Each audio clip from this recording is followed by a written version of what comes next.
Hi எல்லாருக்கும் வணக்கம். இன்றைக்கி ஒரு ரெசிபி வீடியோ தான் ஷேர் பண்ணியிருக்கேன். Mango coconut milk smoothie. இதுக்கு நான் 1/4 மூடி தேங்காய் எடுத்து கட் பண்ணி வச்சுருக்கேன். ஒரு மாம்பழமும் கட் பண்ணி வச்சுருக்கேன். ஃபஸ்ட்டு ஒரு மிக்ஸி ஜாரில் இந்த கட் பண்ண தேங்காவை ஆட் பண்ணி 1 கிளாஸ் தண்ணி விட்டு நல்லா பேஸ்ட்டாக அரைச்சி எடுத்துக்கோங்க. அரைச்சி எடுத்த பேஸ்ட்டை ஒரு வடிகட்டி வச்சு வடிகட்டி திக்கான கோகோனட் மில்காக எடுத்து வச்சுக்கோங்க. அப்புறம் ஒரு மிக்ஸி ஜாரில் கட் பண்ண மாம்பழத்தை ஆட் பண்ணிக்கோங்க.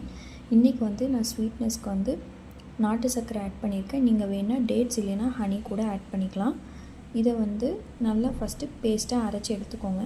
அரைச்சி எடுத்ததுக்கப்புறமா தேங்காய் பால் ஊற்றிட்டு ஒரே ஒரு பல்ஸ் மட்டும் விட்டு நீங்கள் கிளாஸில் ஊற்றி சர்வ் பண்ணுங்கள். ஊற்றி சர்வ் பண்ணும்போது கொஞ்சமாக கட் பண்ண மேங்கோ பீசஸ் மட்டும் போட்டுக்கோங்க. அவ்வளோதான், டேஸ்ட்டான mango coconut milk smoothie ready ஆயிடும். தேங்க்ஸ் ஃபார் வாட்சிங்.